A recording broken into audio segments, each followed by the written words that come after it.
If you could talk a little bit about their model and how you've worked with the ability-based model and how it's distinct in the field, I'd appreciate that as well. You know, I do a lot of training of these skills, and people say, you do soft skills training. And my immediate reply is, no, I don't actually do soft skills training. It's hard skills, right? These are abilities. As you said, it's an intelligence. And, you know, first of all, what is it? It's the ability to read people, to know how you feel and how others are feeling. And on a radio show, it's tone of voice. It's what we say. It's the words we use. How is Chuck feeling? What about your audience? You know, how are they feeling right now? Then the second ability is, how do these feelings impact you? How we feel impacts how you think, what you think about, how you make decisions. Whether you're aware of it or not, it still impacts it. And then you begin to reflect and say, all right, well, I'm feeling a little anxious right now, perhaps. Why is that? To understand why we are feeling this way, and other people. And then finally, how do we manage these emotions? Let's say right now, and by the way, this is true, I'm slightly anxious in our conversation because I want this to go well. That anxiety is focusing me on details. It's kind of helpful. I understand why. You know, I want this to go well. I don't want to waste your time or that of your listeners. And so my goal now is to manage my anxiety. So it's kind of like that, you know, I have a bit of an edge, but I can't let it get too high because then it'll just distract me too much. So that's the model. And I think it is a little unique in a couple of ways. Hard skills related to intelligence, not its opposite. You can teach skills and train them. But also what we just did, that model, you call it your roadmap, and you really helped develop this, right? How do you apply this? What's the value? And these 4 abilities, hopefully people will remember them, or at least part of it. So when they walk into any situation, they think, all right, how am I feeling? How about the other person, a family member, a student, a teacher? How is it impacting their thinking? Why are they feeling this way? How might they react if I speak about this issue?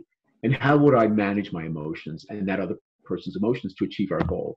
It's not terribly complicated to remember, but what I found over the years is I have yet to meet someone who does this well on a consistent basis in real time under stressful conditions, right? That's the challenge. We all do this, and everybody listening to your show, they're probably saying, yeah, I do this. I do it as well.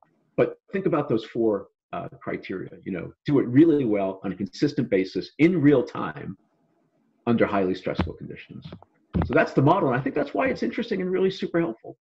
Well, that leads us to the next part of what I want to really talk about, because the model for me is really rich in helping people during crisis, right? Because lots of people are in very stressful situations now. Lots of people are feeling really anxious. I think, you know, Mark Brackett, who's a colleague and friend of both of ours, he's just came up with a study that showed that 95% of Americans are feeling depressed and overwhelmed right now with what's happening to them. 5% are somehow managing to feel okay. It'd be interesting to look at the 5 and see what's going on for them. But a lot of us are feeling that same anxiety, not just about, you know, a particular event, but just being in our homes, being isolated. Not, you know, for me, it's about with my grandchild. I have a grandchild that lives nearby, and we saw him the other day because we weren't even going over there, but now we're keeping the distance, and so we're all kind of pushing the boundaries a little bit, I think, right now. But he couldn't hug us. And that was one of the most emotionally painful things, was to be around him and not being able to reach in, pick him up, and hold him. He was trying to throw me a ball, and they kept him behind a fence so he wouldn't run up to us, and he couldn't throw the ball over the fence, and I couldn't touch it anyway. So, you know, I'm trying to manage my own emotions while I'm going through that. And now it's kind of fun. We went to see them the other day. We dropped off some bread my wife made for them, and even that.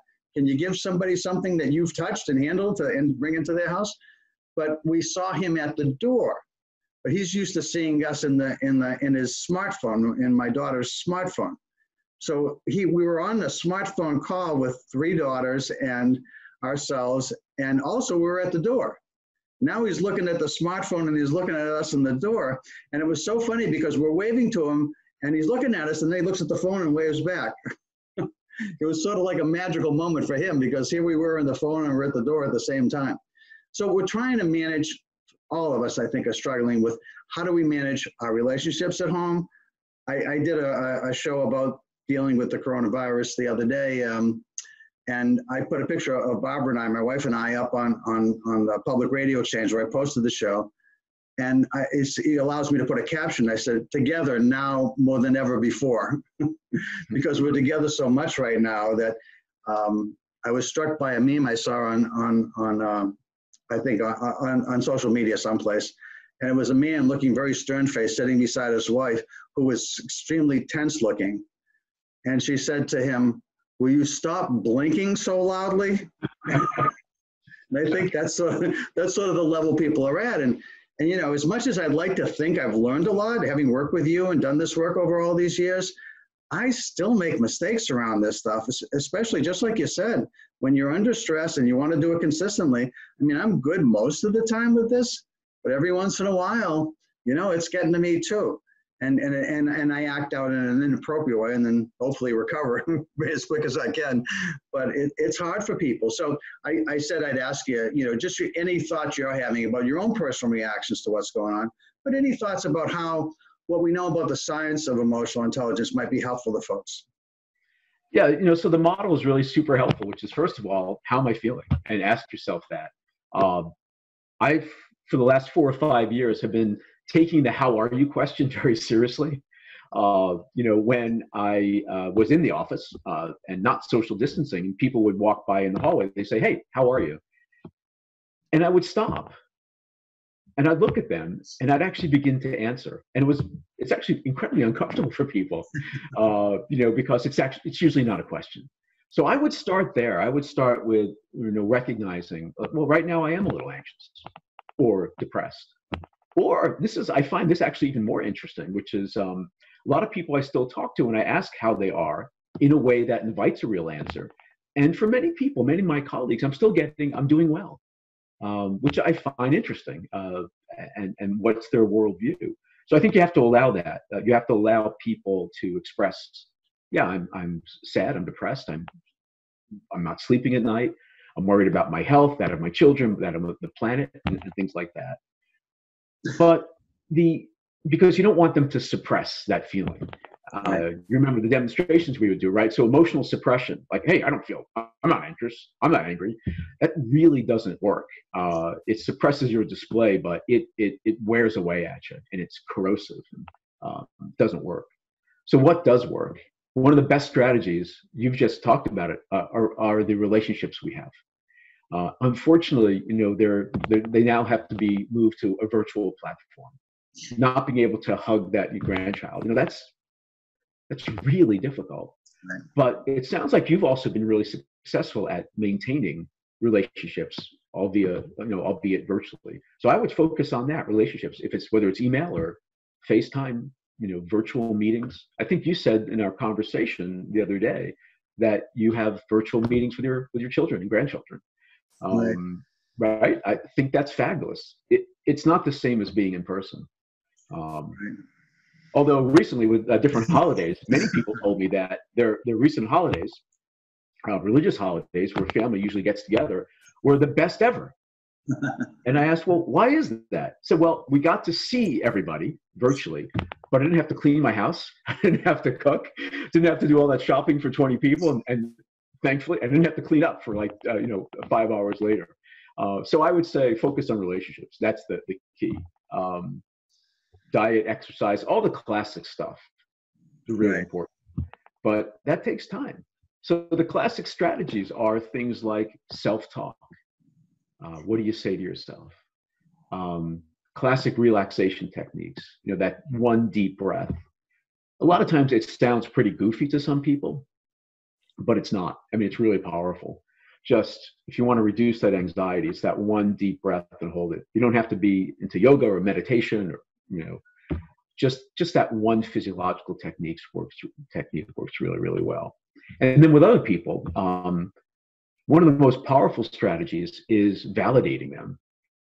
It's a technique from DBT, dialectical behavior therapy, which basically is around, if you have someone who expresses a fear and you think, well, that's silly.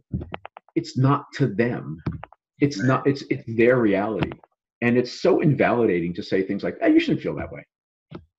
you're lucky. You're lucky to have the life you lead. Well, that person doesn't feel all that lucky. So the simple phrase is, I can see how someone might feel that way. I know people in thinking about how to be helpful to somebody else wants to tell them how to feel and why they should feel that way. And I've seen it, you see it a lot with people who are really trying to be empathic and trying to be supportive and caring.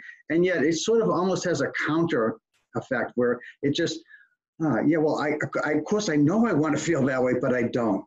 And they don't necessarily say that, but it just makes them kind of retreat and not want to even talk about how they're feeling. And, so one of the things that that strikes me in this whole concept of my radio show was about, and this is what's so powerful about the model too, that I like so much about what you and Jack and Peter have worked on all these years, is the idea that what was exciting to me when I first learned about the model was the idea that you can have a certain emotion that's useful to a particular task. And if you're feeling an emotion that's aligned with that task, that's great. But a lot of times we aren't. So if we're stuck at home and we're starting to feel anxious or tense, and that's not helpful. So one of the things is, asking ourselves, where's the feeling originating from? And is there some other way to change that feeling? And if not, is there some other way to meet the need than something inappropriate that I might do, without thinking?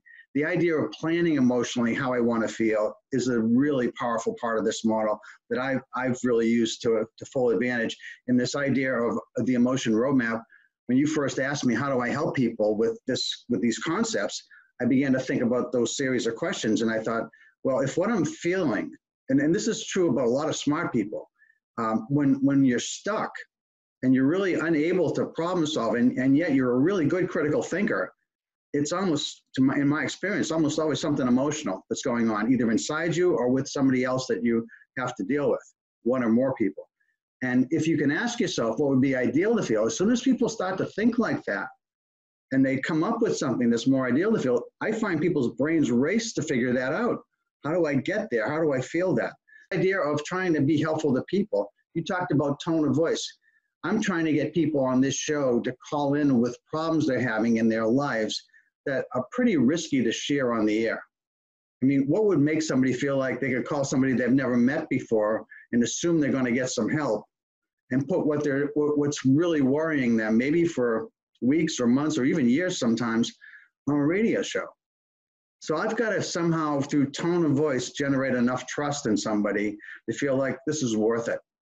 Somehow this guy's making me feel like I want to talk to him and share what I've got because he seems like he's able to help other people. Maybe he can help me. So that's what I'm trying to do, even in this. And some of the things you just said, I think, David, everybody who's listening to that are going to get some ideas maybe that they didn't have before. And hopefully that's, even if it's the single breath idea. Yeah, it's just simple things sometimes. And yet when you do them, they're powerful. Well, that's the key, Chuck, which is you can know these things, but if you don't do it, there's no positive impact on your life. It's sort of saying, I exercise, really critical to mental health. I went for a jog about 2 years ago, or another way to look at it, I like analogies, and something I've been telling people in the last few years, which they seem to get, some people do, which is I have very low cholesterol because every day I take this giant pill. Right. And when I don't take it, it triples. I'm a cholesterol factory. Right. So I know this, and it's not something I can take once a year or once, every now and then. It's an everyday thing. And so the end result is that I have super low cholesterol. The same thing with unwanted anxiety and sadness and things like that, which is, it's got to be an everyday thing. You can't just say, yeah, I got a good night's sleep 3 weeks ago, or I went outside for an hour, it was about 2 months ago, and so forth. Or I called a friend, we had a virtual happy hour.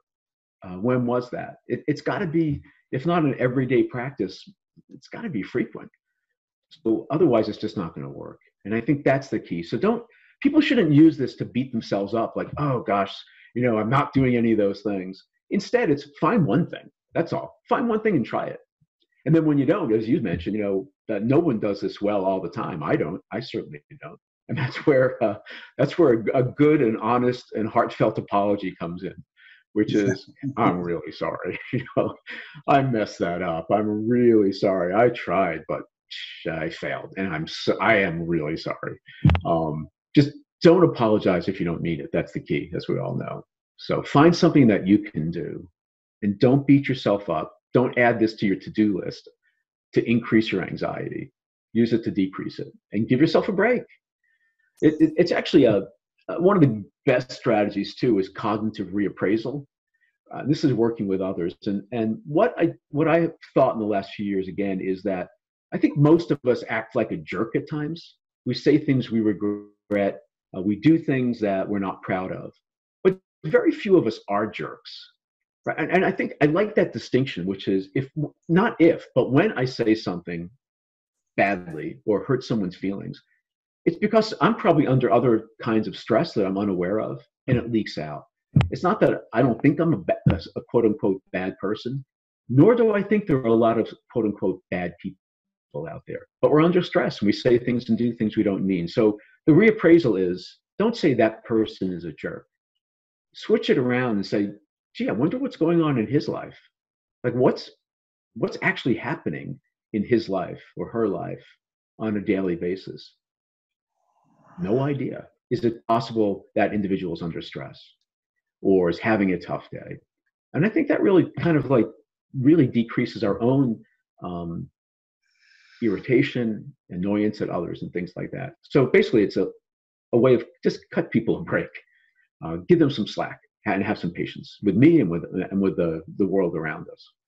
It's really interesting you say that. I published an article in a journal a couple of years ago about emotional disabilities, and not about emotionally disturbed people. That's different. It was the idea when I began.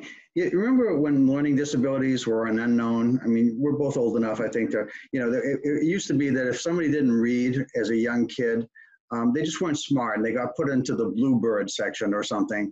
And yet teachers were struggling with the idea that, certain kids belong in that section because that's their ability level, but some of these kids are really smart, but they're still not reading. So something else is happening here. And that's when people first began to think, well, maybe it's something to do with how we're teaching them and they don't learn the same way. And they don't have the same abilities that most other kids seem to have, and yet they're smart, but maybe smart in different ways. And so the whole concept and idea of learning disabilities came into play. So having worked with this mesquite for a long time and measured a lot of people's abilities and realized that some people really, I remember the old expression, garbage in, garbage out about computer systems. So I began to think that what if the ability to perceive how you're making somebody else feel doesn't exist for certain people? And maybe the ability to manage difficult emotions on an ongoing basis is really low in certain people. And so when somebody is in a house with somebody nonstop all the time, and I know a lot of people are having their family members move in with them right now, and you think that somebody has a bad attitude.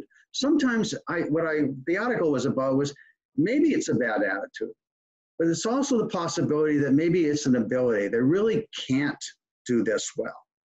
And because they can't do this well, cut them some different slack and be more empathetic, and probably life will be a bit better as soon as you take the judgment out of your head about why it's happening. You're still going to feel bad being around it, but you won't feel the same way as you would if you thought it was just because they didn't care how you felt, when you understand they were struggling so much themselves, or they didn't also realize, they didn't have the capacity to realize how other people were responding to them. And so I began to think about, at some point, David, I think we'll be calling things, I think we'll recognize there are emotional disabilities out there.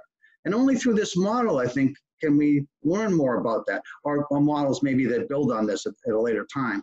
But to me, it was like a real discovery. I presented it in the consortium, just this idea, and nobody really thought about it.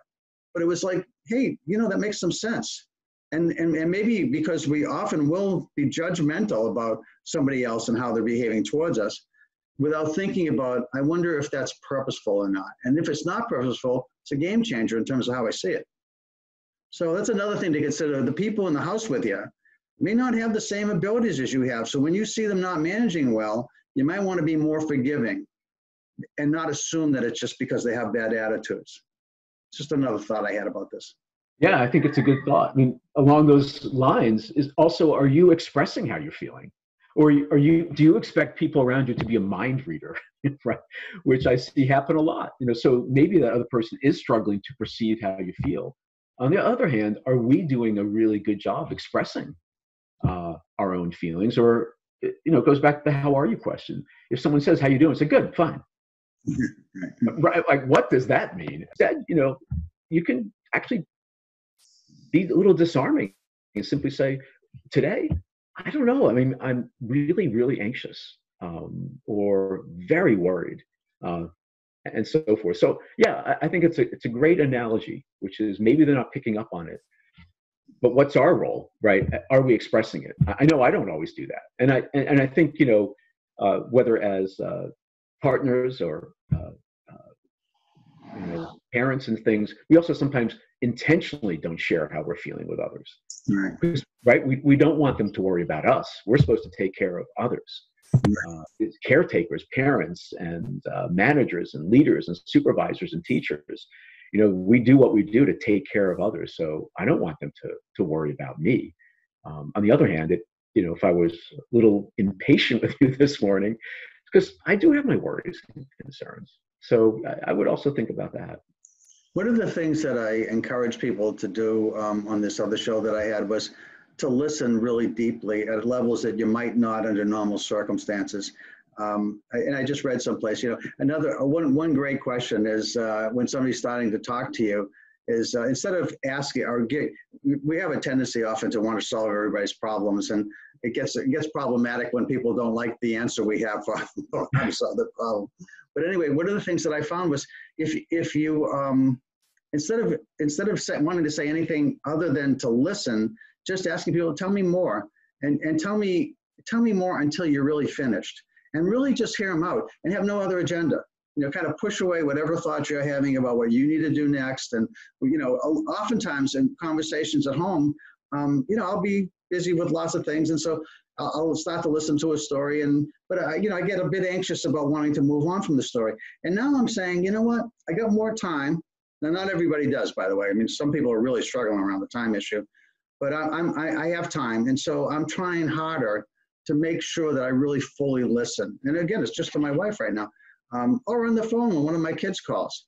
Just make sure I really, don't put my own thoughts as a priority, and just until they're done. When you get the head nod that somebody really feels heard, that okay. And then if there's a problem, I also suggested strategies for that, because as a therapist years ago, it was pretty easy to understand what somebody needed to do different, I thought.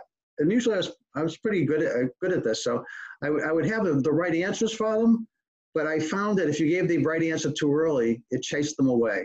They became defensive. They weren't ready to hear it. And then sometimes I wouldn't have the right answer. And then they'd want to be argumentative with me, And so I think most of us, a lot of us like to solve problems. So if somebody comes to you with an issue, at the end, you want to tell them what to do about it. And what I've done instead, and encourage people to do, is simply just think about, instead of offering a solution, ask people what they're thinking about doing or what they've already tried. Because whatever's obvious to you is probably something they probably have considered and dismissed for one reason or another, if they don't find that to be the useful solution that you think it could be. And then ask, are you thinking about anything else? And if they got nothing, then you can say, would you like me to offer some thoughts I'm having about it? And ask permission. And then if they like what you have to say, great. If they've got something they're thinking about and you like that, you reinforce that. And then you avoid lots of arguments, and it's really helpful. And I think, again, you want to be thinking about these things when you're in place with somebody for a long time. And it's not normal, and you've got to create sort of a new normal. And so those are some thoughts that I had that I thought would be helpful to folks. It's extremely helpful. It's extremely helpful. Yeah, but again, you have to do those things. Yeah, like exercise. Yeah, and you have to have patience. You have to do, like, bite your own tongue, which is don't interrupt and listen. Right. Yeah. Not easy to do all the time. No, it's really hard. Yeah.